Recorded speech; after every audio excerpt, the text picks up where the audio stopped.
सभी भाइयों को नमस्कार। जीएसटी एक्ट दिनांक 1 जुलाई 2017 से लागू किया गया था।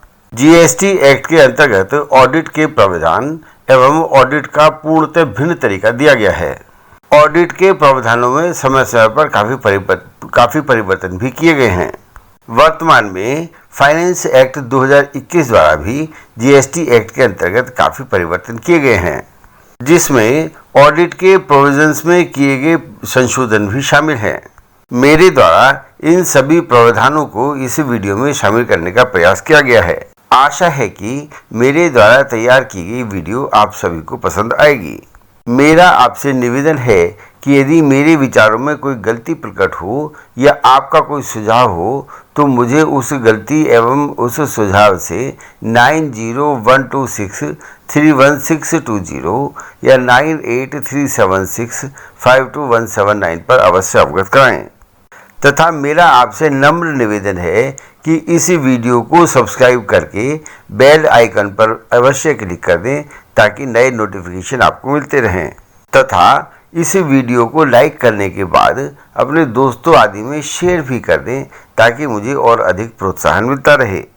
मेरे द्वारा ब्लॉग का लिंक भी वीडियो के डिस्क्रिप्शन बॉक्स में दिया गया है। टेक्स्ट वर्जन देखने के लिए कृपया ब्लॉग के अवलोकन का कष्ट करें। अब हम audit under GST act and procedure of audit के संबंध में विचार करेंगे। जीएसटी एक सेल्फ असेसमेंट पर आधारित कर की व्यवस्था है। यह माना जाता है कि एसएससी अपनी खरीद एवं बिक्री अर्थात रिसीट एंड सप्लाई के सही आंकड़े प्रस्तुत करेगा। अपनी टैक्स लायबिलिटी की सही गणना करने एवं टैक्स का पेमेंट सही करने हेतु तथा सही रिटर्न दाखिल करने हेतु ठीक प्रकार से तथा सही आईटीसी का दावा करेगा। इस प्रकार यह सुनिश्चित करने के लिए कि किसी करदाता ने अपनी करदेयता का सेल्फ असेसमेंट ठीक ढंग से एवं सही मूल्यांकन किया है या नहीं, राजस्व के हित में एवं न्याय के हित में ऑडिट तंत्र की आवश्यकता होती है। जीएसटी एक्ट में 3 प्रकार के ऑडिट का वर्णन किया गया है, जो निम्न प्रकार से हैं। Number 1, turnover based audit section 35 and rule 56, 57 and 58 के अंतर्गत। इस प्रकार का ऑडिट टैक्स पेयर द्वारा स्वयं नियुक्त किए गए चार्टर्ड अकाउंटेंट या कॉस्ट अकाउंटेंट द्वारा किया जाएगा। Number 2, general audit section 65 and rule 101 के अंतर्गत। इस प्रकार का ऑडिट टैक्स अथॉरिटी द्वारा स्वयं किया जाएगा। Number 3, special audit section 66 and rule 102 के अंतर्गत। इस प्रकार का ऑडिट जीएसटी अथॉरिटीज द्वारा ऑथराइजेशन पर नियुक्त किए गए चार्टर्ड अकाउंटेंट या कॉस्ट अकाउंटेंट द्वारा किया जाएगा। अब हम टर्नओवर बेस्ड ऑडिट पर विचार करेंगे। टर्नओवर बेस्ड ऑडिट को जीएसटी एक्ट के सेक्शन 35 के सबसेक्शन 5 में परिभाषित किया गया है। इस सेक्शन के अनुसार प्रत्येक रजिस्टर्ड पर्सन जिसकी एनुअल टर्नओवर निर्धारित सीमा से अधिक है उसे अपने अकाउंट्स को चार्टर्ड अकाउंटेंट या कॉस्ट अकाउंटेंट से ऑडिट कराना होगा तथा ऑडिटेड एनुअल अकाउंट्स तथा रिकॉन्सिलिएशन स्टेटमेंट की एक प्रति सेक्शन 44 के अंतर्गत निर्धारित तरीके से दाखिल की जा सकती है। सेंट्रल गवर्नमेंट द्वारा notification number 47/2019 central tax dated 9 अक्टूबर 2019 जारी किया गया तथा फाइनेंशियल ईयर 2017-18 एंड 17-18 के लिए ऑडिट की टर्नओवर लिमिट 2 करोड़ निर्धारित की गई। इस नोटिफिकेशन को notification number 124/2019 central tax dated 18/11/2019 द्वारा संशोधित किया गया है। इस notification number 124/2019 central tax dated 18/11/2019 द्वारा स्पष्ट किया गया है कि सेक्शन 10 के अंतर्गत टैक्स का भुगतान करने वाले किसी व्यक्ति को फॉर्म GSTR 9A में एनुअल रिटर्न प्रस्तुत करना आवश्यक है। इस नोटिफिकेशन द्वारा फाइनेंशियल ईयर 17-18 एंड 18-19 के लिए उन रजिस्टर्ड पर्सन के लिए एनुअल रिटर्न दाखिल करना ऑप्शनल बना दिया है इनकी फाइनेंशियल ईयर में टोटल टर्नओवर 2 करोड़ रुपए से अधिक नहीं है। यह स्पष्ट किया गया कि कंपोजिशन स्कीम के अंतर्गत टैक्स पेयर नियत तिथि से पहले उस वर्ष के लिए एवं स्वयं अपने विकल्प पर फॉर्म GSTR 9A में एनुअल रिटर्न दाखिल कर सकते हैं। फाइनेंशियल ईयर 2017-18 एंड 2018-19 के लिए एनुअल रिटर्न दाखिल करने की नियत तिथि के बाद कॉमन पोर्टल पर एनुअल रिटर्न दाखिल करने की अनुमति नहीं होगी। सेंट्रल गवर्नमेंट द्वारा notification number 47/2019 central tax dated 9 अक्टूबर 2019 जारी करने के बाद नोटिफिकेशन नंबर 77/2020 दिनांक 15 अक्टूबर 2020 द्वारा निम्न प्रकार संशोधन किया गया। इस नोटिफिकेशन के ओपनिंग पैराग्राफ में word and figure financial year 2017-18 एवं 18-19 के स्थान पर word and figure financial year 2017-18, 18-19 एवं 19-20 प्रतिस्थापित कर दिए गए। इसके बाद नोटिफिकेशन नंबर 79/2020 डेटेड 15 अक्टूबर 2020 जारी किया गया तथा central goods and service tax rules 2017 में संशोधन करते हुए रूल 83 के सब रूल 3 के अंतर्गत एक नया प्रोविजन जोड़ा गया। इस प्रोविजन में कहा गया है कि फाइनेंशियल ईयर 2017-18, 18-19 एवं 19-20 के लिए प्रत्येक रजिस्टर्ड डीलर जिसकी टोटल टर्नओवर 5 करोड़ रुपए से अधिक हो जाए उसके द्वारा सेक्शन 35 के सब सेक्शन 5 के अंतर्गत अपने अकाउंट्स को ऑडिट कराया जाएगा और इन फाइनेंशियल ईयर के लिए फॉर्म GSTR 9C में audited accounts and reconciliation statement की certified copy electronic common portal पर के माध्यम से दाखिल करेगा। फाइनेंशियल ईयर 2021 द्वारा GST एक्ट में कुछ संशोधन भी किए गए हैं। इन संशोधनों के संबंध में GST एक्ट के अंतर्गत सेंट्रल गवर्नमेंट द्वारा नोटिफिकेशन जारी करना शेष है। इन संशोधनों का वर्णन इस वीडियो में इस प्रकार किया गया है। फाइनेंस एक्ट 2021 की क्लॉज 101 द्वारा सेक्शन 35 के सबसेक्शन 5 को ओमिट कर दिया गया है। इस प्रकार सेक्शन 35 के सबसेक्शन 5 को ओमिट करने का प्रभाव यह हुआ कि चार्टर्ड अकाउंटेंट या कॉस्ट अकाउंटेंट द्वारा audited annual accounts and reconciliation statement तैयार करने एवं उसे इलेक्ट्रॉनिक कॉमन पोर्टल पर दाखिल करने की रिक्वायरमेंट समाप्त हो गई है तथा फाइनेंस एक्ट 2021 की क्लॉज 111 द्वारा सेक्शन 44 के स्थान पर नए सेक्शन को सब्स्टिट्यूट कर दिया गया है।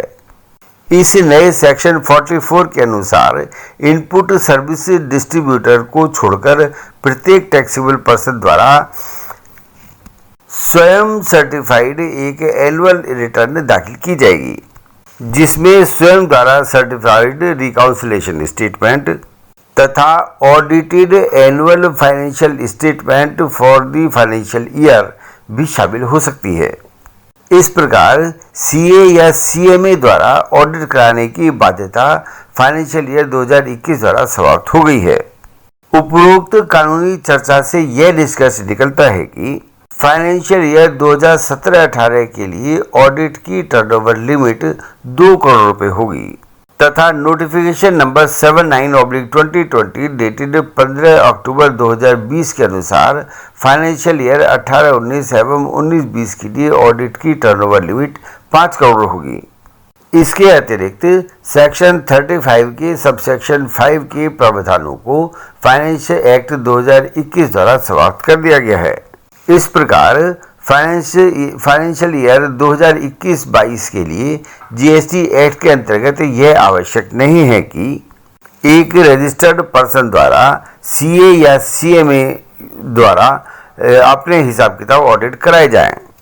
नए सेक्शन 44 के अनुसार स्वयं सर्टिफाई किए गए रिकाउंसिलेशन स्टेटमेंट तथा रिकाउंसिलिंग ऑफ वैल्यू ऑफ सप्लाई के साथ साथ प्रत्येक वर्ष के लिए ऑडिटेड एनुअल फाइनेंशियल स्टेटमेंट भी एनुअल रिटर्न के साथ इलेक्ट्रॉनिक कॉमन पोर्टल पर दाखिल किए जा सकते हैं। इस प्रकार यह अनुमान लगाया जा सकता है कि प्रत्येक रजिस्टर्ड पर्सन जिसकी एग्रीगेट टर्नओवर 5 करोड़ रुपए से अधिक है उस पर नोटिफिकेशन नंबर 79/2020 डेटेड 15 अक्टूबर 2020 द्वारा इंसर्ट किए गए सेक्शन 83 के रूल 83 के सब रूल 3 का कोई प्रभाव नहीं होगा, क्योंकि सेक्शन 35 के सबसेक्शन 5 को ही ओमिट कर दिया गया है। अब हम फाइनेंस एक्ट 2021 के परिप्रेक्ष्य में सेंट्रल गवर्नमेंट द्वारा जारी की जाने वाले नोटिफिकेशन का इंतजार करेंगे। अब हम सेक्शन 65 एंड रूल 101 के अंतर्गत जनरल ऑडिट पर विचार करेंगे। इस प्रकार का ऑडिट स्वयं कमिश्नर द्वारा या उसके द्वारा अधिकृत किसी व्यक्ति द्वारा किया जा सकता है। ऐसा ऑडिट किसी टैक्सेबल पर्सन के व्यापार स्थल पर जाकर या उस टैक्सेबल पर्सन को ऑडिट करने वाले अधिकारी के कार्यालय में बुलाकर किया जा सकता है। इस प्रकार का ऑडिट शुरू करने की तारीख से 3 महीने के अंदर हो जाना चाहिए। कमिश्नर द्वारा लिखित में कारण दर्ज करते हुए इस अवधि को 6 महीने तक और बढ़ाया जा सकता है। इस सेक्शन में एक एक्सप्लेनेशन भी दिया गया है, जिसके अनुसार इस धारा के प्रयोजन के लिए कमेंसमेंट ऑफ बिजनेस का अर्थ है कि वह तारीख जिस पर ऑडिट करने वाले अधिकारी द्वारा मांगे गए रिकॉर्ड एवं डॉक्यूमेंट्स को रजिस्टर्ड पर्सन द्वारा उपलब्ध कराया जाता है। इस प्रकार के ऑडिट के संचालन की प्रक्रिया निम्न प्रकार से है। नंबर 1, ऑडिट करने वाले प्रॉपर ऑफिसर द्वारा टैक्सेबल पर्सन को ऑडिट शुरू होने के 15 दिन पहले फॉर्म GST ADT 01 में नोटिस दिया जाएगा। नंबर 2, टैक्सेबल पर्सन इस बात के लिए बाउंड होगा कि वह ऑडिट करने वाले अधिकारी को वेरिफिकेशन ऑफ रिकॉर्ड के लिए आवश्यक सुविधाएं उपलब्ध कराए। नंबर 3, ऑडिट पूरा होने के 30 दिन के अंदर उस करयोग्य व्यक्ति को ऑडिट के निष्कर्ष के बारे में कारण सहित सूचित किया जाएगा तथा उसे उसके अधिकारों और दायित्वों के बारे में भी सूचित किया जाएगा।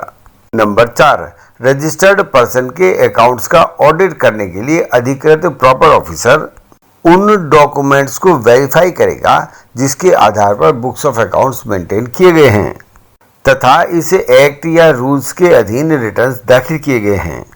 टर्नओवर ठीक प्रकार से प्रदर्शित की गई है। एग्जेम्पशंस एंड डिडक्शंस को ठीक प्रकार से प्रदर्शित किया गया है। गुड्स एंड सर्विस की सप्लाई के संबंध में रेट ऑफ टैक्स ठीक से प्रदर्शित किया गया है। ITC का लाभ ठीक से लिया गया है तथा रिफंड का दावा भी ठीक से किया गया है आदि।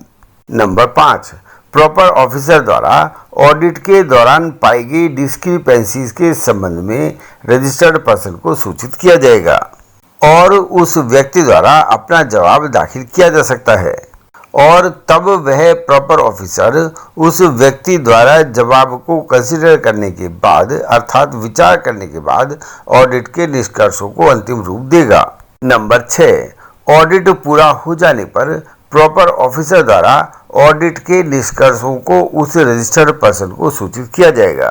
नंबर 7, जहां ऑडिट का निष्कर्ष निकलता है कि टैक्स का भुगतान ठीक ढंग से नहीं किया गया है या कम टैक्स का भुगतान किया गया है या ITC का गलत तरीके से लाभ उठाया गया है या ITC का गलत तरीके से उपयोग किया गया है, तब उस प्रॉपर ऑफिसर द्वारा सेक्शन 73 या सेक्शन 74 के अंतर्गत कार्रवाई शुरू की जा सकती है। अब हम सेक्शन 66 एंड रूल 102 के अंतर्गत स्पेशल ऑडिट पर विचार करेंगे। कमिश्नर की पूर्व अनुमति लेने के बाद किसी टैक्सेबल पर्सन को किसी ऐसे अधिकारी के निर्देश पर जो असिस्टेंट कमिश्नर से नीचे का पद का नहीं है स्पेशल ऑडिट आयोजित किया जा सकता है। इस प्रकार के स्पेशल ऑडिट करने का आदेश किसी असिस्टेंट कमिश्नर द्वारा तब दिया जा सकता है जब यदि किसी इन्वेस्टिगेशन के दौरान वह अपनी यह राय बनाता है कि उसके द्वारा मूल्यांकन ठीक ढंग से नहीं किया गया है या ITC का लाभ नॉर्मल तरीके के अंदर नहीं किया गया है, तब वह फॉर्म GST ADT 03 में निर्देश जारी करेगा। कमिश्नर द्वारा जारी निर्देश के अनुसार नॉमिनेटेड चार्टेड अकाउंटेंट या नॉमिनेटेड CWA द्वारा ही ऑडिट किया जाएगा। ऑडिट पूरा होने का समय 90 दिन का है। इस समय को टैक्सेबल पर्सन या नॉमिनेटेड CA या नॉमिनेटेड CWA द्वारा आवेदन करने पर 90 दिन के लिए और बढ़ाया जा सकता है। ऑडिट के दौरान खातों का एग्जामिनेशन, ऑडिटर का रेम्युनरेशन तथा ऑडिट के खर्चों का निर्धारण स्वयं कमिश्नर द्वारा ही किया जाएगा। इस अधिनियम के अंतर्गत किसी भी कार्रवाई में टैक्सेबल पर्सन के खिलाफ स्पेशल ऑडिट के किसी भी निष्कर्ष का उपयोग करने हेतु टैक्सेबल पर्सन को सुनवाई का अवसर दिया जाएगा। स्पेशल ऑडिट के पूरा होने पर रजिस्टर्ड पर्सन को फॉर्म GSTR ADT 04 में स्पेशल ऑडिट के निष्कर्षों के बारे में सूचित किया जाएगा। इस एक्ट के प्रावधानों के अनुपालन में कमी होने पर या अनुपालन नहीं होने की स्थिति में टैक्सेबल पर्सन के खिलाफ सेक्शन 73 या सेक्शन 74 के अंतर्गत वसूली की कार्रवाई की जा सकती है। अब यहाँ रजिस्टर्ड पर्सन द्वारा ऑडिट के लिए मेंटेन किए जाने वाले अकाउंट्स के संबंध में भी विचार करना आवश्यक है। ऑडिट के लिए रेलेवेंट ऑफिसर या रेलेवेंट ऑथराइज्ड पर्सन अर्थात CA या CMA उन दस्तावेजों की मांग करेगा जिन्हें सेक्शन 35 एंड रूल 56 के अंतर्गत true and correct accounts maintain करने के लिए तथा उन्हें रजिस्टर्ड पर्सन अपने व्यापार स्थल के प्रमुख स्थान पर रखने के लिए कानूनी रूप से बाध्य है, जिस स्थान का उसके रजिस्ट्रेशन सर्टिफिकेट में उल्लेख किया गया है। उन अकाउंट्स का वर्णन निम्न प्रकार से है। Clause A production and manufacture of goods के संबंध में हिसाब। क्लॉज B माल या सेवाओं की इनवर्ड एंड आउटवर्ड सप्लाई के संबंध में। माल या सेवाओं की इंपोर्ट या एक्सपोर्ट के संबंध में। जिन गुड्स या सर्विस की सप्लाई पर रिवर्स चार्ज के आधार पर टैक्स लायबिलिटी हो, उन सभी के संबंध में एविडेंस जिसमें invoice, bill of supply, delivery challan, credit notes, debit notes, receipt voucher, payment voucher and refund voucher शामिल हैं। स्टॉक के संबंध में रजिस्टर जिसमें माल का opening stock, receipt, supply, goods lost या goods stolen, destroyed, written off या disposal of goods by way of gift और फ्री सैंपल तथा balance of stock including raw material, finish goods, scrap and waste का हिसाब रखा जाएगा। जिसे input tax का लाभ उठाया गया है उसका हिसाब, output tax paid and payable का हिसाब तथा ऐसे अन्य विवरण जो जिसे निर्धारित किया जाए। उपरोक्त के अतिरिक्त रूल 56 के अंतर्गत अकाउंट्स रखने का ढंग को भी बताया गया है। कृपया रूल 56 का अवलोकन करने की कृपा करें, अन्यथा यह वीडियो बहुत लंबा हो जाएगा। अब यहाँ यह भी बताना बहुत आवश्यक है कि इन अकाउंट्स को कितने समय तक या कितनी अवधि तक रखा जाएगा। प्रत्येक रजिस्टर्ड पर्सन निम्न अवधि में से जो भी अधिक हो उस अवधि तक अपने हिसाब किताब बनाए रखेगा। नंबर 1, उस वर्ष के लिए एनुअल रिटर्न दाखिल करने की नियत तारीख से 72 महीने की अवधि तक। नंबर 2, वह रजिस्टर्ड पर्सन यदि किसी अपील या रिवीजन या किसी अपीलीय अधिकारी या रिवीजन अधिकारी या ट्रिब्यूनल के समक्ष या किसी कोर्ट के समक्ष किसी प्रोसीडिंग्स में पक्षकार है तो इन प्रकार की प्रोसीडिंग्स के फाइनल डिस्पोजल के 1 वर्ष तक अपने हिसाब किताब बनाए रखेगा। अब यहाँ यह भी ध्यान देना आवश्यक है कि GST ऑडिट रिपोर्ट जमा नहीं करने पर पेनल्टी प्रोविजंस क्या हैं। वैसे तो इस संबंध में कोई विशेष प्रोविजन नहीं है, बल्कि सामान्य अर्थदंड अर्थात ₹25,000 का प्राविधान है। 5 करोड़ से कम एनुअल टर्नओवर वाले व्यापारी के लिए वर्ष 2018-19 के लिए GSTR 9C दाखिल करना आवश्यक नहीं है तथा वर्ष 2021-22 के लिए फाइनेंस एक्ट 2021 द्वारा सेक्शन 35 के सबसेक्शन 5 समाप्त कर दिया गया है। अतः वर्ष 2021-22 के लिए GSTR 9C दाखिल करने की बाध्यता समाप्त हो गई है। अब हमें फाइनेंस एक्ट 2021 के परिप्रेक्ष्य में केंद्र सरकार द्वारा जारी की जाने वाले नोटिफिकेशन की प्रतीक्षा है। अंत में मेरा आपसे निवेदन है कि यदि आप द्वारा मेरे इस चैनल को अभी तक सब्सक्राइब नहीं किया गया है तो मेरा आपसे नम्र निवेदन है कि इसे सब्सक्राइब करने के बाद अपने जानकारों में शेयर भी कर दें ताकि